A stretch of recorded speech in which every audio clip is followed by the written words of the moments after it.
You're listening to the LA Football Podcast.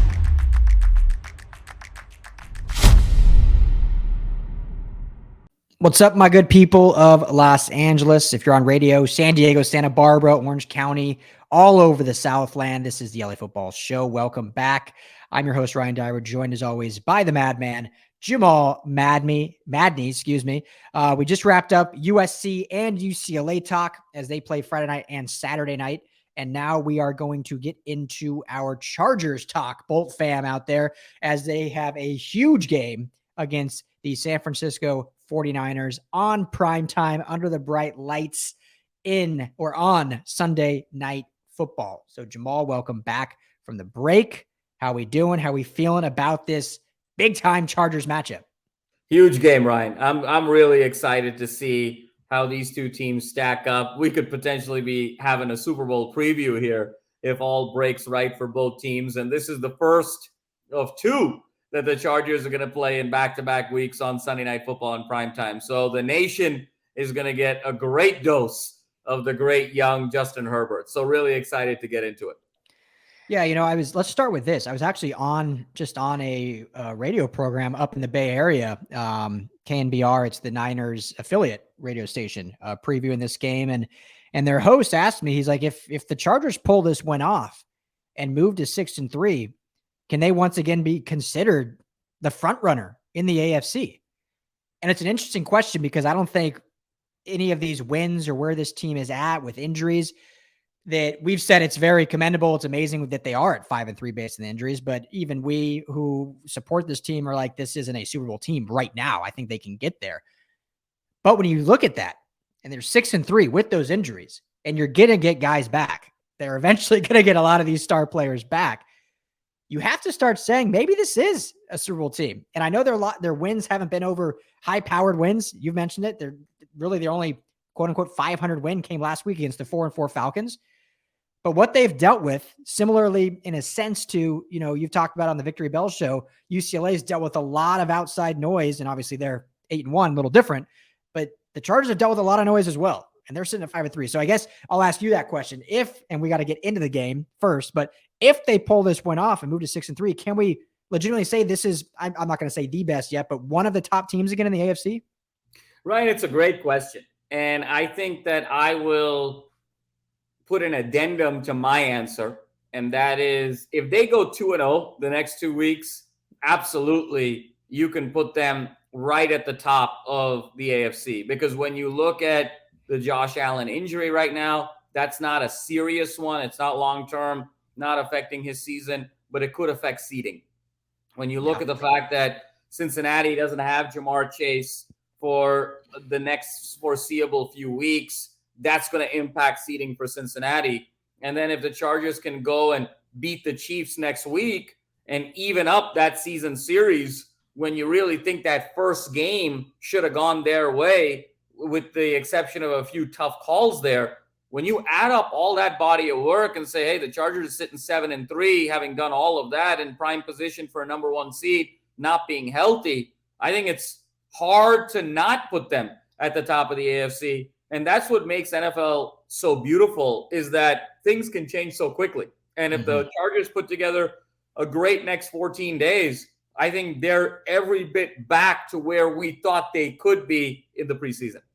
Yeah, exactly. And it's obviously it's a tough two-stretch game, so it has to happen. But here's the other side of the coin I'll put, Jamal. If they lose both these games, and we're getting ahead of ourselves, we're going to talk about this one, but if they lose both, and obviously it depends kind of how you lose and whatnot, but if they fall to 5-5, depending how they lose, I mean, I'm not saying they're still top, but I wouldn't be like season's over, blah, blah, blah, like because of where they're at. So it's very funny how they can go from, in my opinion, they would go from 1 or 2 in the AFC to probably still top 10, even at 5-5. I know a lot of fans would put them like, oh, season's over, we're done. But it's because of the stretch of this game, because of the injuries, and because of the guys are going to get back 3 weeks from now. This team in week 12 will probably look very different than this team right now in week 10, because Mike Williams will be back. Joey Bosa most likely will be back. Keenan Allen at that point should be 100% healthy. Those are 3 critical pieces to this team that are all coming back. So It'll be very interesting how it plays. But first, matters about this one. And this Niners team, we've talked about it before. I really don't know what to make of this team. Like, they could be the best 4-4 team in football because that's the talent they have. That's the pedigree they have. Their defense flies to the football, plays lights out. They have probably the best 1-2 punch in all of football when you look at Deebo Samuel and Christian McCaffrey. Oh, and guess what? They also have George Kittle playing tight end. And I know they don't have a Pro Bowl or all-pro quarterback, but they have a very capable quarterback in Jimmy G that, he can get the job done. He's not going to win you games, but when you have those weapons, you don't got to do much but dump it 5 yards and let your playmakers do the rest. So I really don't know what to make of this Niners team because they've had some really bad losses. They've had some big wins. What's your take on this 4-4 Niners team? No, Ryan, you said it best. And I just want to double click on something you said earlier. It's so exciting that you talked about this wild swing for the Chargers potentially. And the Chargers very much have a USC, UCLA type of feel to them over the next 2 weeks where those teams could either go to the college football playoff or play in the Holiday Bowl. And the Chargers could be 7-3 in 2 weeks and at number 1 in the AFC, or at 5-5 and number 10 in the AFC, where they're not going to have a ton of margin for error those last 7 games. So this is such a pivotal next 2 weeks for them, and that's what makes it so exciting. I think on the flip side, Ryan, there's a similar sense to me of a new beginning with the Niners. I actually consider them 0-0. I don't consider them 4-4 because this now addition of McCaffrey, and there was a lot of emotion to that game. Obviously, it was his first game in a Niners uniform. It was against their arch rivals, the Rams. I think they played very much up to that game. But now they have McCaffrey in the building for a couple of weeks. They're coming off of a bye. You've given Kyle Shanahan a couple of weeks now to figure out how he wants to play with all of his pieces. And you're giving the defense an opportunity to get healthy as well. So I completely agree with you. I don't know what to make of these Niners, but I think that's kind of the point. I think you have to sort of erase what has happened the last 8 weeks because of their injuries and because they didn't have McCaffrey for 7 of those games. And it almost feels like the season is beginning for the Niners here coming into Sunday. And I think that's what makes this matchup so compelling. Yeah, it's a great point. I think you have to look at it at 0-0 right now because everything you just said and the fact that they've had a big win against Los Angeles Rams and then go on the bye. And so they really get to recreate kind of their look, their feel, their identity over the course after a big divisional win over a hated rival. And then you get a full week of rest to prepare for this one. So it comes, unfortunately, for the Chargers where they get to bear the brunt of this new look Niners team at its true form. And they'll have to face the Deebo and CMC monster on the field at the same time. And so it's definitely not a matchup, I think, that on paper bodes well for this defense. You look at how good they can be running the football, how they can kind of dink and dump their way in terms of the air yards thrown by Jimmy G, but obviously those two guys can explode those dink and dunks for massive plays, which the Chargers have given up a lot this season. So it's going to be very interesting to see how they do that. Now, one thing this just broke. My phone went off. We can't not talk about it. Don't know if you saw, it happened literally a minute and a half ago while you were talking. Chargers just released Jerry Tillery from the roster. Just waived him. What's your thoughts on that? Just hearing that off the bat. Wow. Yeah, I mean, I didn't see that one, Ryan, because I was busy, shouting through the mic here. But that's pretty shocking to me. And because essentially you're saying he can't do anything for you, that you're better off without him than even having him even at some place in the depth chart. So that to me, it's sort of a stunner. I don't know if it means that they are trying to set themselves up from a roster slot perspective, from a salary cap perspective, to go make another move, whether that's directly on the offensive line or some of their other needs. But it would be hard pressed for me to imagine that they're just going to outright release a player at this stage in the season, at this stage in the week, relative to sort of game prep, without this being step one of some sort of counter move at some point later this season. Yeah, I'm so curious, Jamal, if something happened off the field. So he's missed the last 2 days of practice for personal reasons, is what it's been said. Because when you look on the field, he hasn't been fantastic this year, but I think he's having a decent season. We've seen his snap count not necessarily go up or down because you have the additions of Sebastian Joseph Day and Austin Johnson. But he's still played in a good role. He's had a couple sacks on the year. He's had some pressures. He's done better in run defense. So I think overall he's played better. He's not playing to that first round pedigree, but he's found a role on this team. And then especially with the injury to Austin Johnson, who's now out for the year, one of your big free agency signings, meaning, and I know he plays a little bit more nose tech or zero tech necessarily than Tillery on the outside 3 tech or 4 tech, but there still is you need those bodies in there. So something had to have happened off the field that maybe will come out later, or maybe he wasn't happy with his role or whatnot. But I mean, this was a contract year. I was shocked. I know a lot of fans have been pining for this. A lot of Chargers podcasters out there have not been pleased. But this to me, it's just, something had to have happened elsewhere, Jamal, that we just don't know yet. Yeah, I mean, it seems like Tillery has had sort of a mini Kyrie moment is the only thing I could think of right now in terms of from a behavior standpoint for them to do this. For all the reasons that you've said, Ryan, this team has been so banged up at so many key positions, and defensive line has been one of the areas that, albeit have been inconsistent at times, have really provided a spark plug for this defense. So to see Tillery just getting waived outright a couple days before game day after not having practice for a couple days, it definitely feels like there's something going on chemistry-wise, behavior-wise. Hopefully, he's okay in terms of the law and the legality there, but it's going to be fascinating to monitor this situation. And I think it also speaks to the Chargers, I think also understanding the urgency of these next 2 weeks, realizing this is the 9th game of the season now. We're firmly at midseason. We really don't have time to screw around anymore. And granted, we're 5-3.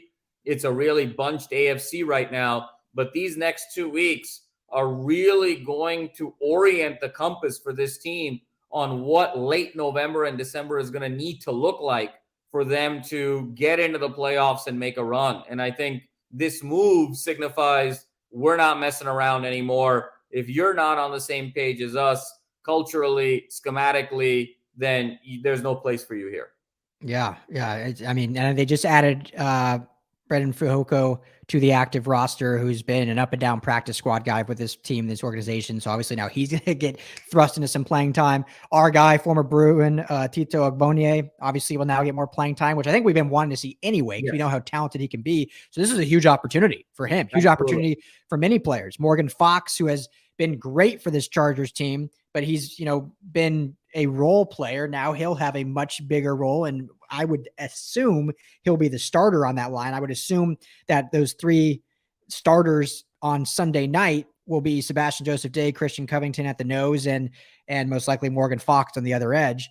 And they also, Jamal, signed Jeremiah Atachu just last week, who I know he can play as a hand in the dirt edge guy, but to me, he's more of a standing up linebacker, edge rusher. Kind of in that where Chris Rumph is hurt, that's where he can play in that area. But if needed for bodies, he could play down in that role. But I think we're really going to see the 3 that I just said, and then Fihoko and Ogbonnie are your two sub package guys. So it's going to be interesting to see, or like you mentioned, unless they're going after someone that's a free agent that we don't know that they're going to add here in the twilight hours. But I know we got, sidetracked a little bit, but that's a big move for this team that might have big implications, and one that obviously they feel was the right move to make for this game. So we'll see what happens on Sunday night. But Ryan, any thoughts on where you think Tillery would go? Can Tillery make a difference for a contender here moving forward? That's a good question.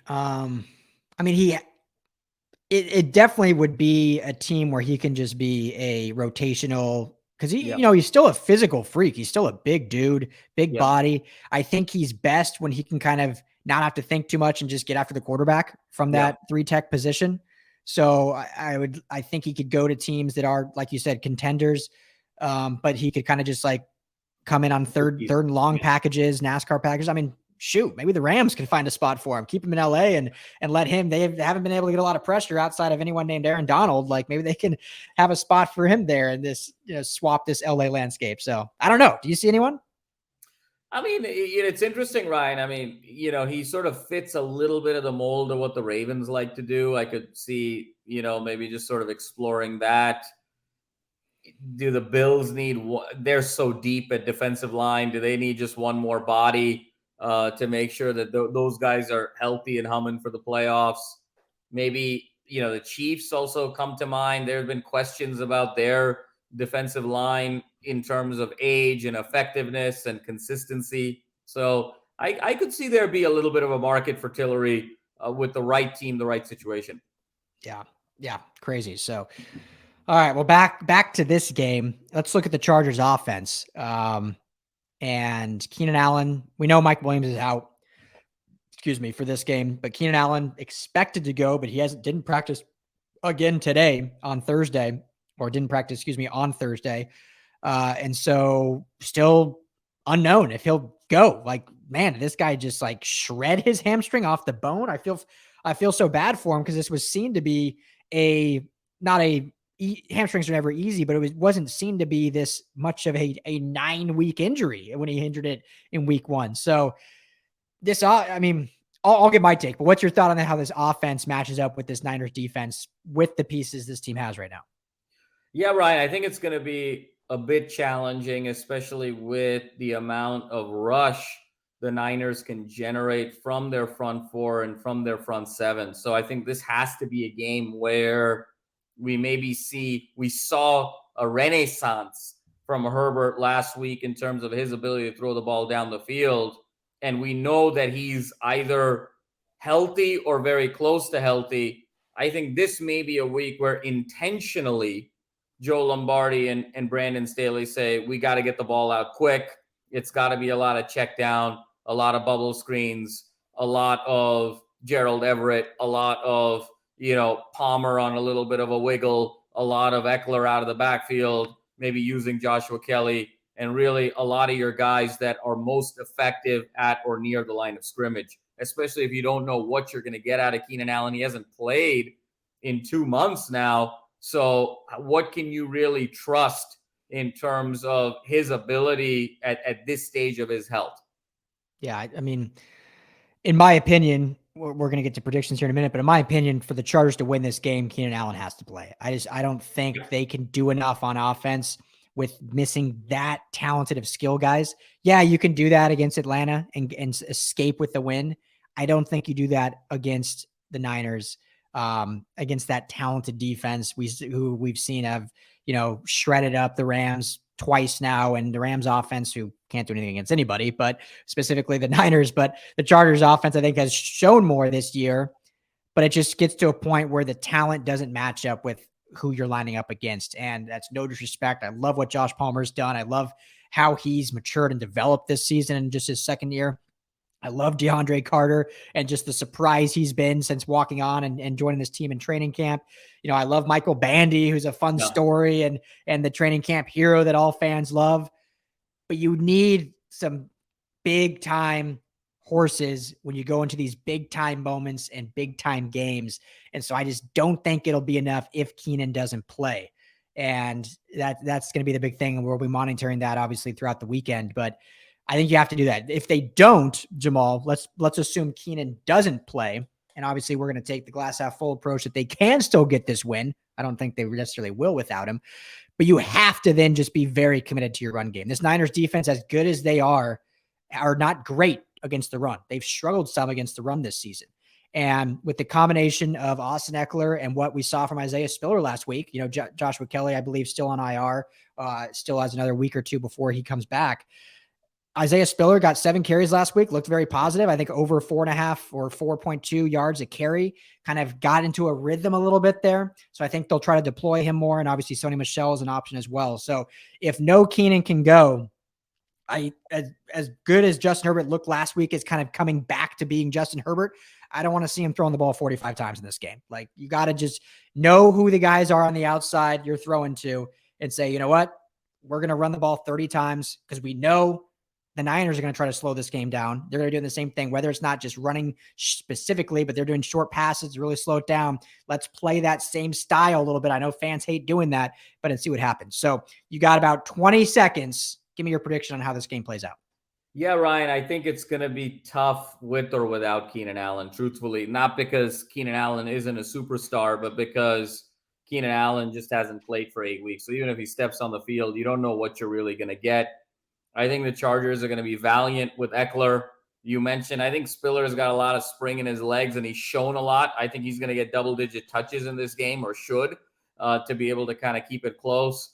I think they're going to kick some field goals, but I think ultimately it's going to be Niners 30-23. I have a hard time believing 2 weeks of preparation for Shanahan with a Chargers team that still is nowhere near 100% in terms of their players on the outside, and it being in San Francisco. Hard for me to go with the Chargers on this one. I think Niners get it 30-23. Yeah, I'll be short and sweet. I'm rooting for the Chargers. I'm hoping they can pull this thing off. If they can, then I'm right then saying they're a top team in the AFC. But it would be foolish for me as an analyst, looking at what the injuries, looking at what the Niners have, having the week off. It would be too homerish to say the Chargers are favored to win this game, so I can't do it. I'm hopeful they surprise everyone. But yeah, I say it's close because the Chargers play great in prime time. That's why they got flexed again for the Niners or the Chiefs in 2 weeks.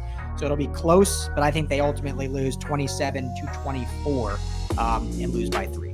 But that's all the time we have for the Chargers segment. If you're on podcast, thank you so much for listening. We'll be back next week to recap this game. If you're on radio, stay tuned. We'll be back with Rams Talk after the break.